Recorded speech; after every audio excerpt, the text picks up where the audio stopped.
From the studios of Media Training Worldwide in New York, this is Inside Communications, and I'm your host, Mike Bako. What's it like to work on a campaign so successful that your client almost runs out of product?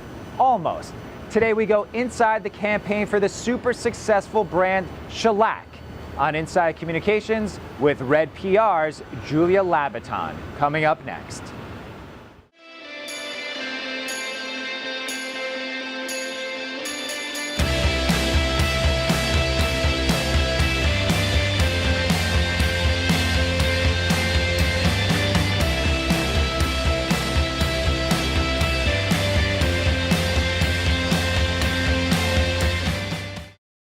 Thanks for joining us today on Inside Communications. When you're launching a product like Shellac, how important is it to get influencers and trade publication writers, editors on board with something like this? I think it's critical to get the influencers first. That was the key to our whole strategy, was to start with the innovators who influence to create a domino effect. So we had a very targeted, laser-like strategy to look at the innovators in each category of our target audiences. We wanted who are the most influential media, who are the most influential nail professionals who influence the industry, and who might work on celebrities so that we can get influential celebrity fans who will then influence the media, and who are influential consumers in different communities around the country and around the world. How important are bloggers and people that write about fashion that don't necessarily write for Allure or any of those major women's magazines, but write a blog that people frequent because they trust what they have to say?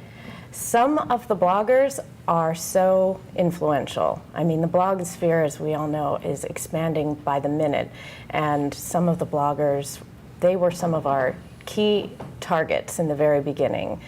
In particular, a blog called All Lacquered Up that writes only about nail polish and everything nails, and has a huge following of fans, and incredible credibility. When the writer covers a product, people are listening, they believe her reviews, and we immediately see results. In terms of seeing results and having people try that product, we're talking about global events. We're talking about events in New York, Los Angeles, internationally. How important is it to actually have the editors, the people that are going to be writing about it, actually going in and getting the treatments done? You can't launch a product like Shellac without having people try it. Our strategy was to get the innovators trying it through a whole series of events, starting 2 months before it launched in the marketplace through to now a year and a half later. We're trying to, shellac as many women as possible, and even some men are trying it. You have to try it to believe it, and once you shellac, you don't go back. And so many people have tried it that there was almost too much demand for the actual product. It outstripped by 14 times what the initial estimation was that people were going to be using it. Was that a crisis communication moment in a way where something can get too popular that there's not enough supply for it? It was, Mike. It was incredible. It was working on the launch of Shellac has been like working on the launch of the iPad. It launched into the marketplace in May, and by July, C&D, which is a global company, they had sold out of a year's worth of global supply within several months because of, in large part because of the media coverage. We had the New York Times, the Today Show twice. We had it on the homepage of Yahoo, which shut down their website. And it caused such an incredible demand that nail professionals were running out to get it, and it sold out fast. Even with the projections, knowing that it was going to be a big success, even with those projections, it had a runaway success. And then we did have a little bit of we did go into crisis mode, and we really took advantage of social media and C&D's network of nail professionals around the world. So we were monitoring what was being said on Facebook and in different chat rooms, 24/7, and responding right away. We had the CEO and the president of C&D calling people directly after they post. So it wasn't just the anonymous, nameless face calling someone up or randomly tweeting them. You actually had the heavy hitters coming in to show that this was a priority for them. We did. We had the co-founder of C&D, who's very well known in the industry and on TV and quoted a lot, calling up saying, I saw what you wrote on Facebook and I'm sorry you're so upset. We're glad you love the product, and we're trying our best to get it to you as fast as we can, and it really made a difference. There certainly is a love of the product. Is there any danger in it becoming almost too popular, that nail salons, have you gotten any feedback from them in terms of saying, we don't like the fact that customers are only going to be coming back to us every 3 weeks instead of every week, or it's going to last too long? Could the product be too good in a way? Actually, the response has been the reverse. Salons, C&D's been getting feedback from salon owners saying, thank you so much. My business has skyrocketed because of shellac. I'm able to see, 3 times the number of clients that I was before, and I charge more.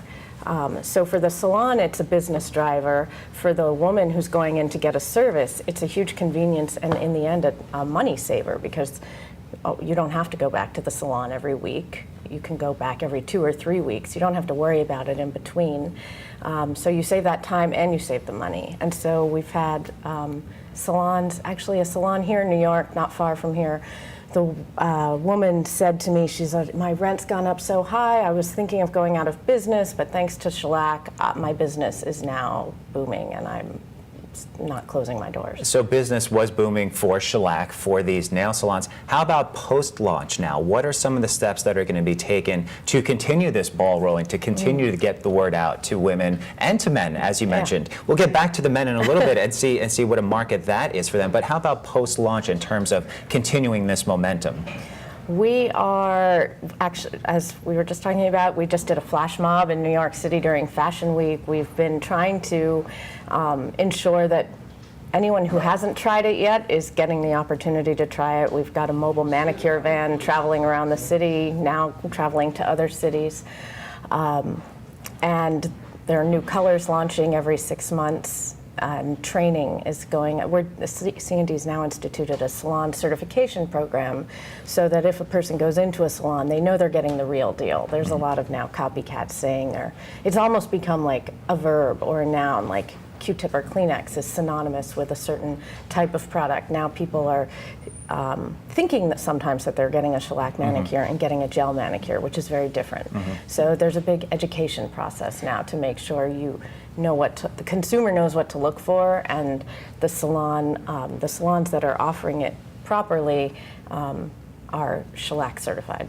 And how important is it to have that shellac certification? Some salons have the actual sticker that they have shellac at that salon. Is there going to be a social media campaign, or is there going to be media outreach to inform individuals that watch this interview, that watch the Today Show or any other magazine, to say, watch what you get? It might not be the real thing, almost akin to going down to Chinatown and getting a fake Louis Vuitton bag. It's true, there is. We're in the process of that media initiative right now in terms of education, clarification, and differentiating. I mean, when shellac first came out, it was the first in the marketplace of a new category, a hybrid category, a power polish, which didn't exist before. People knew polish and people knew gels, but this technology is completely new. So there's definitely a learning curve of educating people about what to look for and what the differences are, and we're using social media and traditional media now to get that. Let's go inside some of that media coverage, and in terms of introducing people to this new product. Virtually every media hit that I saw preparing for this had the reporter, had the host rummaging through their bag right after, banging their hand on a desk to actually show what a great product it is, how durable it is right after the fact. For this product, for any product, anyone watching this in the PR field, how important is it to actually get people to road test your product, to actually show it in use? I think you can't launch a product like this without doing that. Otherwise, it's just words and it's not credible. So our mission was to say to reporters, road test this, take the 14-day challenge, see how your polish wears, or wear polish on one hand and shellac power polish on the other hand, and show us what it looks like in 14 days. And we had reporters all across the country take that challenge. and it worked. It got rave reviews. I mean, it's a product that stands up to what it does, which is definitely a PR person's dream. Getting people to try it was critical. We started out with the New York Times. We went to them 3 months before we launched and said to the reporter, look, we've got something that's really going to make a difference in women's lives. Do you want to try it? She road tested it, and the first article came out, and that was the domino effect. You know, the New York Times is the ultimate news media source. From that, we had the Today Show road tested, actually twice. They did 2 segments on it. And then Yahoo, a reporter for Yahoo road tested it. And a very, very important nail polish blogger that has a lot of credibility within the media road tested it. And from there, those key traditional social and broadcast media outlets really set the course for local news and and local broadcast stations road testing it themselves to see if it stood up to the test. It stood up to the test, certainly, for women, making it so popular. You mentioned men just a minute ago. Is that a secondary market that more and more that men are getting this service? Is there different techniques that you use to introduce it to them, or is it just their wives and girlfriends saying, hey, you know what, this is great for me, you're getting it too? You know, I mentioned men because we did a shellac manicure event in New York last week during Fashion Week, and we had a number of shellac manicure bars during Fashion Night Out. And at every event, I saw men sitting at the manicure bar getting shellac, and I was rather surprised. It's not a major market for shellac, but there are a lot of men who get manicures. They love, it's like going to get a shave and a facial and a manicure. I mean, it does keep your hands looking groomed and nice. You don't have to have the high shine if you don't like, but it will definitely, we also find actually guitar players like it because certainly. It's protective. Yeah. Wrapping up, what lessons did you learn from this that you could take into other campaigns in terms of just the launch techniques, the post-launch, the dealing with that crisis communications, using social media? Are those lessons that you could take into future campaigns and future clients? Yes, I think there are 2 main lessons. One is the idea of innovation diffusion. I mean, you need to diffuse. It's really the core philosophy of public relations. Diffuse the message through the media, but who are the most innovative and influential media and audiences that you need to influence first? If you get to those key audiences first, it's going to help do the rest of your job. For example, we went to not just influential media, but influential nail professionals who work with celebrities. Mm-hmm. From that, we had Rihanna and Katy Perry and J-Lo all become known fans of shellac, which then got us into People magazine and a number of other media outlets. So choosing who your innovators are first to diffuse the message is important.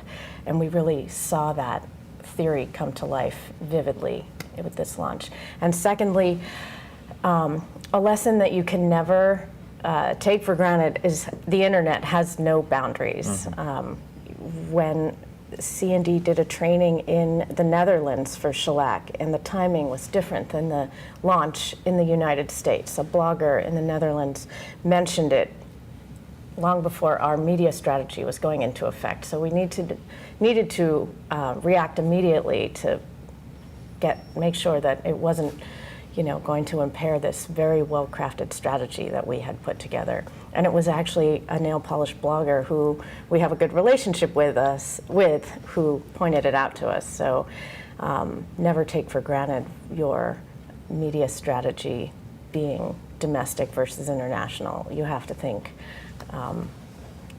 without boundaries. Wonderful advice, and thanks for going inside communications with us today. Thanks, Mike.